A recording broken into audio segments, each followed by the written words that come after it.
Paintshop Pro 16 makes it easier to create scrapbook layouts for digital scrapbookers.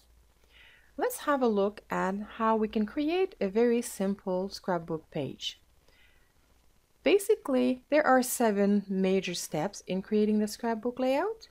First is going to be the foundation, where you assign the size and format, then the papers, then the photo, then the decorations, the story, the details to make everything stand out, and whatever kind of extras you want to add. Well, let's start with the foundation. So we'll open a blank image, 3600 by 3600 at a resolution of 300 pixels per inch. I'm using it as transparent. I'm going to fill it anyways. This is the size and the resolution needed if you want to print your page and have a standard 12 by 12 inch result. So I have a kit here I found online, and it has kind of beach theme. The title is Beat the Heat. This kit is no longer available. It has been in my stash for a while.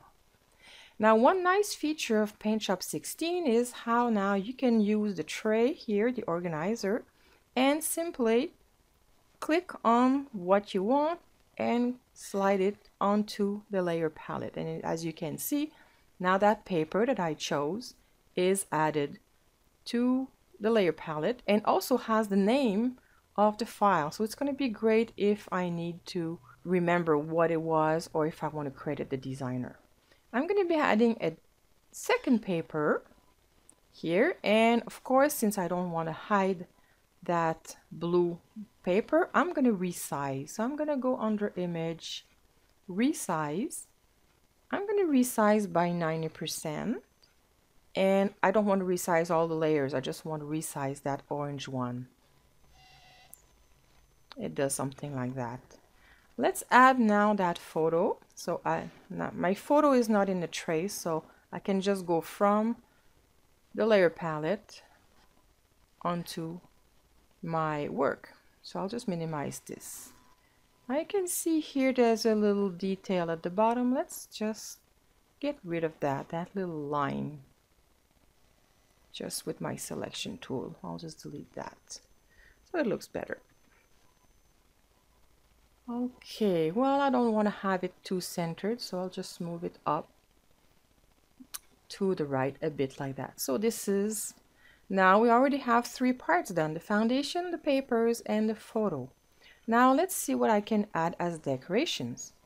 In this kit, there are some elements, and I found that there's something kind of fun that goes very well, and it is a beach ball. So let's add the beach ball. I'll just move it here. It's a little bit big. Let's use the pick tool in the mode scaling, and I'll just resize it down a bit. Okay. Now there's something else that I found really interesting in this kit. I was just lucky because not all kits have something like that. And it is here a word art, and this word art will make a perfect title, really. Don't you think? Fun in the sun. That goes very well with this photo. I could have, ice cream, I could have other elements, but I just like a simple look, so this will be enough as far as decorations. Now I need to tell the story. That includes the journaling or the title, dates, all kinds of interesting information about this photo, the person, the situation, the location, whatever I want to remember in 5 years, 10 years, or to share with others. I'm simply going to use my text tool, and I'm going to be clicking here, and I'm going to add my text.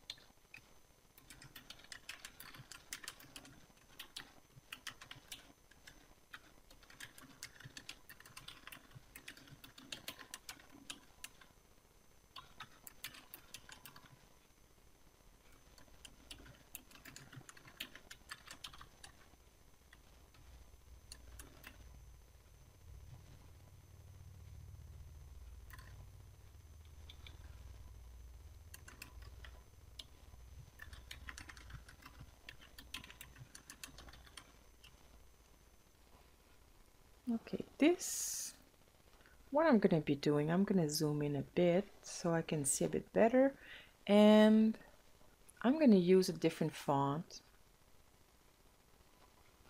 something that's easier to read. Probably going to be using something like, I don't like Arial or something very simple to read, and maybe I'll go with 100. As far as size, yeah, that's something like that. I'm not sure I want to have the italic. I could just find that italic is usually harder to read. So when I'm happy, I click like that and I'll just center it a little bit more on that area. And I have it. Oh, there. So I have this little title, but I don't have the name or the place, so I'll just add something else. So I'll just change layer. With my text tool again, I'll use Sebastian.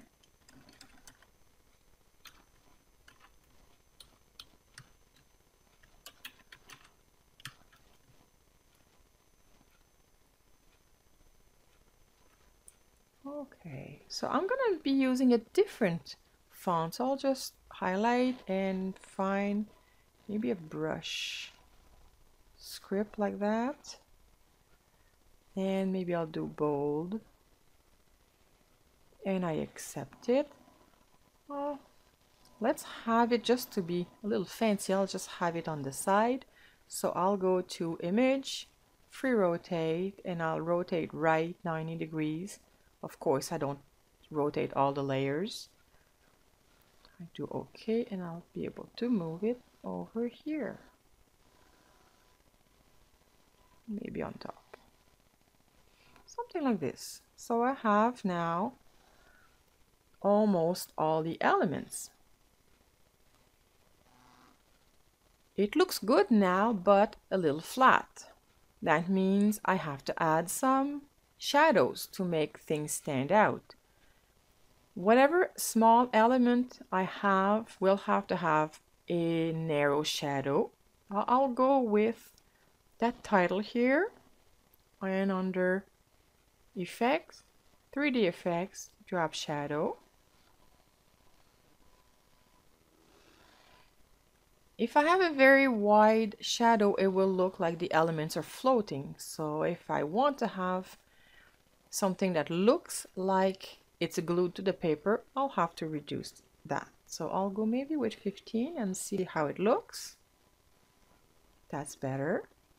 And little blur, not much at all.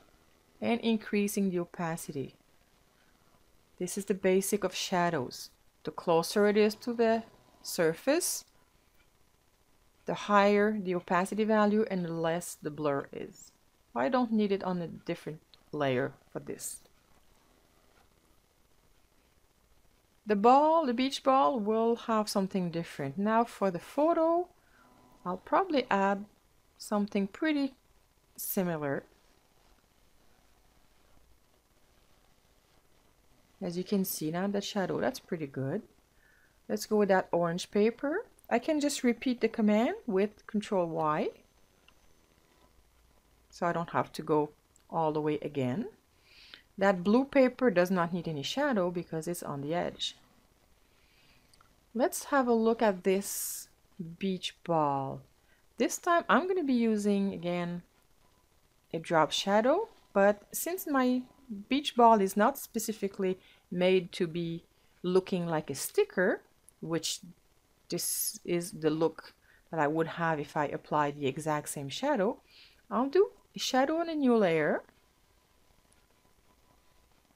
like this, and with my pick tool I'll just narrow it down and move it on the side a bit, something like that. That looks pretty good. And I'll add a blur, Gaussian blur, and let's see what at 12. That's good. You can see a little bit of the edge now that is blurred. And I can also reduce the opacity a bit.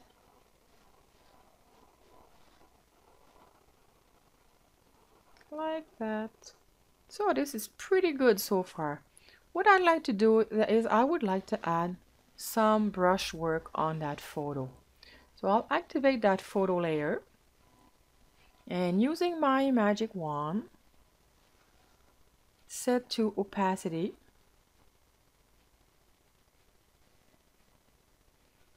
tolerance 0. I'll do a little selection here. I'll add a new raster layer. I'll just accept all the defaults.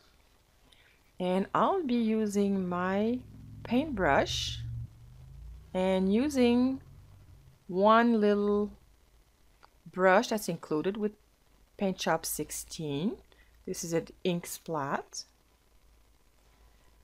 I'm going to also use the brush variant. So with F11, I get this little window open. And what I want to have is, this goes to normal. So the size, I want a little bit of variation. And I want some variation in the rotation because I don't want to have the print every time exactly in the same direction. And well, that's about it. A little bit of size jitter, a little rotation. And I'll reduce the size. This is too big. So maybe something like this. And I'll go with the white. So I'll get the material palette. Just using the white. And I'll see the opacity is a little low. So I click on one corner inside. Holding the shift key, go to the other side. And the other side. The other side, and keeping my finger on the shift key, and it makes some kind of frame around my photo. So now I can just deselect with Control D, and there I have my layout. So let's close this, and we can have a look at this finished page. Isn't that simple? Now what will you do with your photos and Paintshop 16? Show us.